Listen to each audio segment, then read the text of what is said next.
à Tricot Jazette, j'espère que vous allez bien. Alors, je me présente, je m'appelle Annie et je suis l'animatrice de ce petit podcast tricot. Alors, cette diffusion aujourd'hui vous est faite d'une température de moins 33 degrés Celsius. Il fait pas chaud dehors, alors je vais essayer de vous réchauffer le cœur, ok? Bon, oui, par ici, on en parle beaucoup, là, même j'ai trouvé ça très drôle parce que j'ai fait le tour de mes podcasts en fin de semaine et tout le monde mentionnait les hauteurs de neige et le froid intense dans le nord. Eh bien oui, ici on l'a. Il y a énormément de neige. Si je regarde le bord de ma clôture qui fait 6 pieds, on s'y rapproche. Mais on va s'en sortir, on est habitué. Alors, aujourd'hui j'ai vraiment beaucoup de choses à vous parler. J'ai même décidé d'enlever des choses puis de les garder pour la prochaine fois, ok? Ça vous donne une idée. Alors, on part avec ce que j'ai sur les broches. Présentement, sur mes broches, j'ai les deux défis. Le défi Monkey, le défi Viens jouer avec moi, où je fais un Monkey Socks. Un Monkey Socks au crochet que j'ai déniché et qui plaisait à ma fille. Avec mes bouts de laine, hein, c'est le temps de passer nos restants de laine. Super, hein? Il y en a qui ont relevé le défi encore un petit peu plus. Tous les jours, je reçois des petits messages concernant le défi. Alors, c'est super. Voici l'état de la situation. J'ai un petit monkey. Hein, mon petit singe, c'est Camille qui attache les morceaux. Alors, il y a un petit bras un peu faiblette ici. Il va falloir que je lui donne un petit coup de main. Elle a posé des yeux, elle a trouvé des yeux boutons. Pas très centrés, c'est pas grave. C'est le sien, pas moi. Il n'est pas complètement terminé. Il me reste quoi? Eh oui, la queue. Comme vous pouvez voir, bon, là, il m'est arrivé toutes sortes d'aventures. Quand je vous ai parlé la dernière fois, je manquais de laine brune. OK? Et ma plus jeune, qui est toujours dans ma boîte de restants de laine, qui est toujours en train de fouiller dans ça, elle m'a dit non, il y a une autre balle, j'en ai vu une autre balle. Elle nous en a trouvé un petit bout. Pas beaucoup, mais juste assez pour. On a séparé en 3 morceaux pour faire au moins. Puis j'en ai assez pour faire le début de la queue, là, pour que ça fasse du sens, ok? Après ça, pour faire exprès, j'ai manqué de blanc. C'est pas facile. On drague les bouts, hein, les restants. Mais c'est pas grave. Là, je sais pas si vous voyez, mais sur cette partie, on voit le changement de laine, qui est en fait un autre restant de laine blanc, pratiquement la même teinte là, de blanc. Là. On voit pas. Autre que c'est pas tout à fait la même grosseur, donc le point est comme plus serré, là, parce que je pense qu'elle est un petit peu plus grosse. Mais bon, pour un toutou, hein, un toutou pour ma fille, là, je le donne pas en cadeau, là, il s'en va pas nulle part. Pourquoi pas? Hein? Alors voilà. Et je vais utiliser ce même morceau-là, cette même laine-là, pour faire la queue. Et là, à la différence du modèle, la queue sur le modèle était droite. Camille avait une belle queue qui descend comme ça puis qui tourne. Ouh, mes talents de crocheteuse sont pas super. Alors, on va essayer. Pour première. Il va y avoir beaucoup d'essayages, je pense. Mais ça devrait quand même se faire. Alors, ça c'est le premier, qui est le défi Viens jouer avec moi. Lui, il se termine, d'ailleurs, ce défi-là, à la fin février. Donc, la semaine prochaine, je devrais avoir fini ma queue. Je pensais pas être à temps, mais je t'attends. OK, donc la prochaine fois, je vais vous le montrer en projet terminé. Hein? Ça serait plaisant. Autre projet que j'ai présentement sur les broches, c'est le défi de la saison. Hein? Je vous avais mis au défi de faire une petite couverture. Ça pouvait être... Attendez, si ça devait trop loin. Bon, j'échappe tout. Ça y est, je casse tout. Je vous avais mis au défi de travailler une couverture. OK? Une couverture, c'est simple. Ça peut nous permettre de pratiquer nos points. Il y en a qui le travaillent avec des débarbouillettes, ils pratiquent leurs points sur des débarbouillettes, attacher des barbouillettes ensemble, ça devient une couverte. OK? Il y a toutes sortes de façons de faire des couvertures. Pour ma part, j'avais vu un modèle qui plaisait beaucoup dans le magazine Vogue. Et j'en avais parlé, j'avais dit il est vraiment cher comparé. La laine qui était proposée était vraiment pas abordable pour faire une couverture pour moi. Tant mieux pour ceux qui sont capables, pour celles qui sont capables, moi je suis pas capable. Alors je suis allée me chercher une belle grosse balle commerciale et je me suis lancée dans la couverture. Et bon, la dernière fois je vous avais dit, ça serait peut-être pas mauvais que je commence à assembler les morceaux. Ce que j'ai fait, ça m'a pris une grosse soirée là. Et voilà. Alors, présentement, ça vous donne une idée de l'intégration des pièces, les unes avec les autres. J'ai encore des pièces à coudre, parce que tranquillement pas vite, j'avance. Je suis rendue à 10 pièces. C'est pas beaucoup. Pourquoi? Parce que j'étais tannée de la voir. Je l'ai mis de côté 2-3 soirs. J'ai fait du monkey, j'ai fait de la tuque, j'ai fait autre chose. Là, je suis revenue, j'ai réussi à faire 2 morceaux hier. J'avais terminé ma couture pour les autres morceaux que j'avais. Donc, tranquillement pas vite, on va ajouter les morceaux. Le modèle propose 25 morceaux. Moi, je pense peut-être arrêter à... je pense que c'est 15 morceaux qui me feraient un rectangle. On va voir. 12 morceaux, ça fait un carré. 15 morceaux, ça ferait comme un rectangle. 16 morceaux, ça ferait un rectangle. Bon, on va voir, on va voir, on va voir. Mon conjoint, lui, aimerait que je la fasse au complet, la grande. On verra ce qu'on sera rendu, puis quand on sera plus capable. Hein? Alors, ça fait le tour de ce que j'ai sur les broches. J'ai pas monté autre chose. Pourquoi? Parce qu'il y a un nouveau défi qui s'en vient dans une semaine. Et je l'ai gardé de l'espace pour pouvoir travailler sur le nouveau défi avec vous, parce que c'est toujours beaucoup plus plaisant de le faire en groupe que de le faire tout seul de mon côté. Projet terminé! Hey! Cette semaine, j'ai un projet terminé à vous montrer. Vous vous en doutiez. J'ai terminé ma tuque brioche.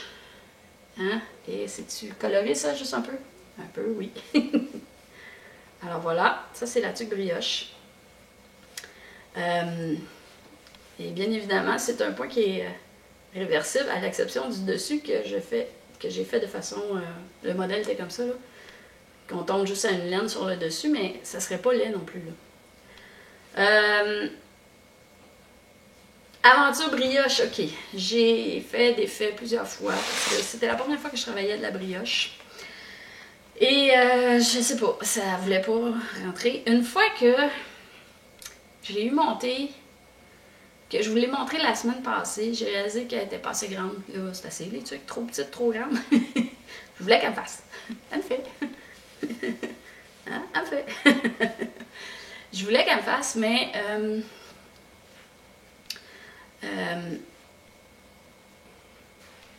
j'ai donc dû la défaire. Je l'ai défait encore. Parce que si vous vous souvenez, la dernière fois, je vous expliquais que je l'avais quand même défait plusieurs fois. Je pense que c'était rendu à 4 fois. Je l'ai défait comme 5 fois. Pour faire le modèle plus lent, plus grand, large X large. C'était un point très simple, là. C'était une forme très simple. Et il y avait une couture à l'arrière. Comme vous pouvez voir, j'ai aucun talent pour les coutures. Mes coutures sont toujours très visibles. Mais c'était pas grave, là. C'était pour tester plus le point que pour avoir une belle tuque finie. Mais probablement que si je prenais le temps, je défaisais la couture et je m'appliquais à la faire, elle serait pratiquement invisible, mais bon. Je l'ai travaillé avec 2 couleurs. Ça se fait avec une couleur ou plusieurs couleurs. Et j'avoue que rendu à la moitié, là, je pouvais lire le patron.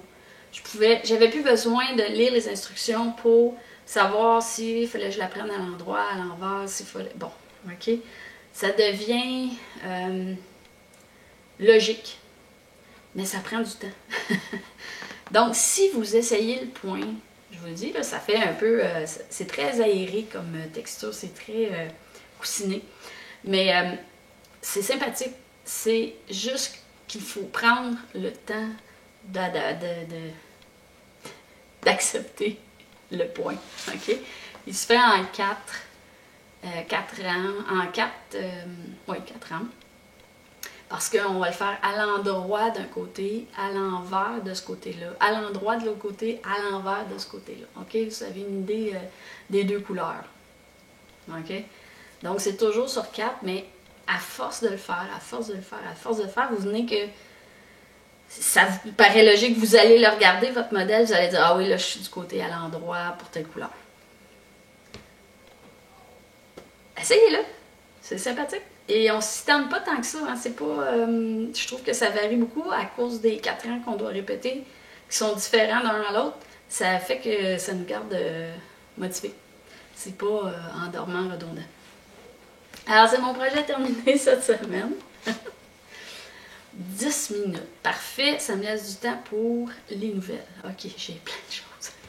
OK. Premièrement, le défi numéro 8 Viens jouer avec moi se termine à la fin du mois. Alors, j'ai déjà publié cette fin de semaine une nouvelle discussion sur le prochain défi. Alors, le prochain défi numéro 9, que j'ai appelé Espoir du printemps. OK. On a espérance que le printemps va revenir avec la chaleur et les oiseaux, les feuilles, etc. Alors, ce que je vous propose de faire, jupe ou châle, OK? Pourquoi jupe ou châle? Parce que j'ai pensé que si je faisais juste jupe, j'aurais pas de joueurs. Si je fais juste châle, j'ai pas tous les joueurs. Et moi, dans le fond, je voulais juste ramener le soleil, alors jupe ou châle, c'est parfait. Jupe ou châle, donc le châle de votre choix ou la jupe de votre choix. Grandeur de votre choix, OK? Si vous travaillez pour un enfant de 2 ans, il n'y a pas de problème. OK? Une petite jupe pour un enfant de 2 ans, accepté dans le défi. C'est pour le plaisir de travailler quelque chose en groupe, OK? Moi, je pense faire une jupe parce que ma grande, 13 ans, elle me demande une jupe depuis quelque temps et je ne l'ai pas fait encore. OK? Alors, je me dis, tiens, belle occasion pour faire une jupe. Et, mais j'avoue que ma laine que j'ai ramenée de Vogue, elle ferait un beau char. Je ne sais pas si je vais le faire.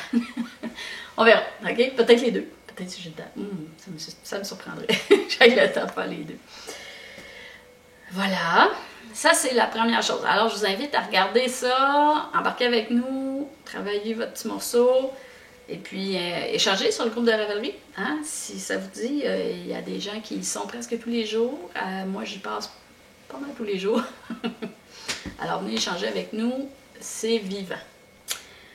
Un autre élément. La dernière fois, je vous ai parlé... j'ai pas sorti, mais bon, grosso modo, je vous ai parlé que...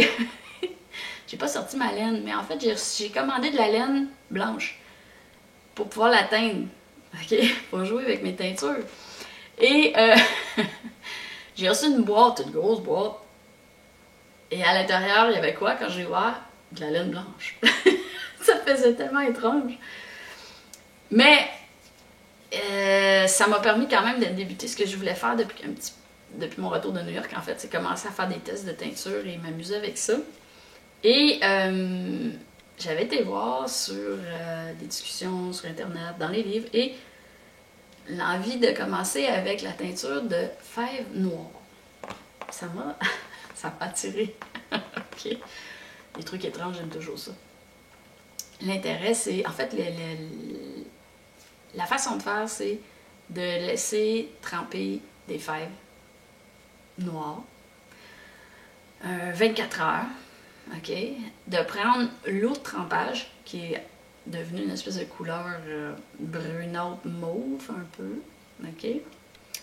Et de laisser dormir cette eau de trempage-là pour l'utiliser comme de la teinture. OK? Il faut préparer sa laine à côté avec des produits pour faire mordre la teinture dans la fibre. Ce que j'ai fait en laissant dormir ma teinture sur la tablette, parce que la teinture de fèves noires, on nous suggère fortement de la tenir à la noirceur, ne pas la chauffer. Donc, je me suis amusée. Et j'avais aussi vu que si on ajoutait du cuivre ou un autre, il y a quelques situations où des éléments de métaux ont des effets sur la couleur ou d'autres produits. Je voulais essayer ça. Alors, j'ai fait un test, OK? Je vous montre les contenants de teinture résultantes et je vous explique, OK? Ça, c'est mon jus, mon jus de fèves noires, OK? Là, elle est un peu plus pâle que celle que j'ai dans l'armoire. Pourquoi? Parce que je m'en suis servi pour teindre un petit peu de laine. Pas beaucoup. Quelques petitesses.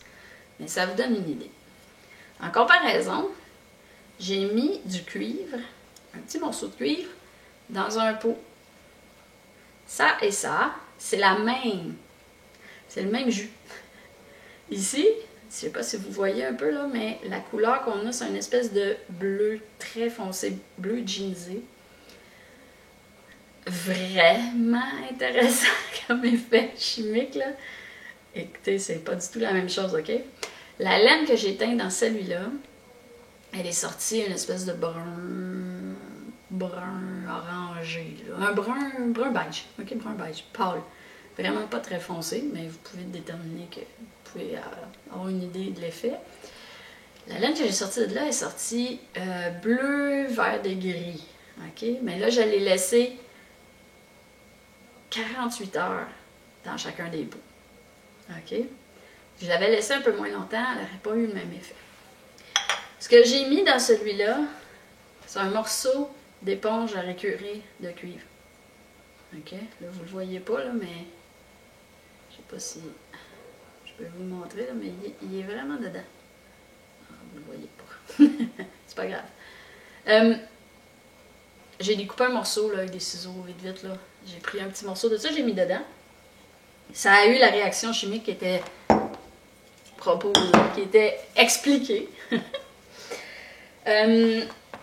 J'ai pris... Oh, excusez-moi. Je vais tout tomber, mais je vais tomber mes morceaux aussi. J'ai pris des instructions, des notes et des résultats. Je ne sais pas si vous les voyez bien. Vous ne les verrez pas bien parce qu'il y a du papier collant, mais... Les foncés, c'est ceux qui sortent du pot bleu. Les autres, ils sortent, ceux-là ici, là, le brun beige que je vous parlais, là, ils sortent de l'autre pot. OK? Et l'autre test que j'ai fait, c'est que j'ai fait venir 3 sortes de laine. J'ai fait venir du coton, un mélange coton-lin, un mélange 100% mérino et un mélange mérino-nylon. OK? Ils ont tous donné des couleurs différentes. Mais en fait, le coton lin dans celui-là a sorti mauve. Un lilas, en fait. Un beau petit lilas doux. Très intéressant pour les jeunes enfants, là. Une couleur pastel, un lilas pastel. Sympathique. Alors, vous comprendrez que ça m'a donné le goût de continuer. Alors, j'aurai d'autres tests cette semaine. C'est très, très amusant. Ah oui, dernière petite chose avant de terminer, dans ma sélection de choses que je voulais vous parler aujourd'hui. Je vais lancer des petits sondages un petit peu partout sur mon blog tricotjosette.com. Sur le groupe de Ravelry, j'ai lancé une discussion sondage. Puis je vais ajouter des nouvelles questions. Le but étant que j'essaie de mieux cibler vos besoins, de miser sur les choses qui vous touchent et j'essaie de faire des ajustements. OK? Alors, je vous pose des petites questions sur quel diffuseur si vous m'écoutez, j'espère. Si vous m'écoutez, sur quel diffuseur vous m'écoutez. Puis je vais rajouter d'autres questions, les sujets qui vous intéressent et les choses, des petites questions qui vont me servir à moi pour mieux déterminer comment ajuster pour mieux vous plaire. Alors voilà, ça fait le tour. Alors je vous invite, si vous passez sur le blog ou sur Ravelry, de me laisser vos commentaires. Sur le blog, il n'est pas encore là. Sur Ravelry, la question sondage a été mise ce matin. Sur le blog, je vais faire un nouveau billet pour le sondage. Alors voilà, ça fait le tour. Hein? On garde ce cours quand même là, pas trop long. Lâchez pas. Continuez de tricoter. On va faire fondre la laine. On va faire fondre la neige avec notre laine. C'est de chaleur au tricot qu'on va faire fondre. Et puis, on se revoit bientôt.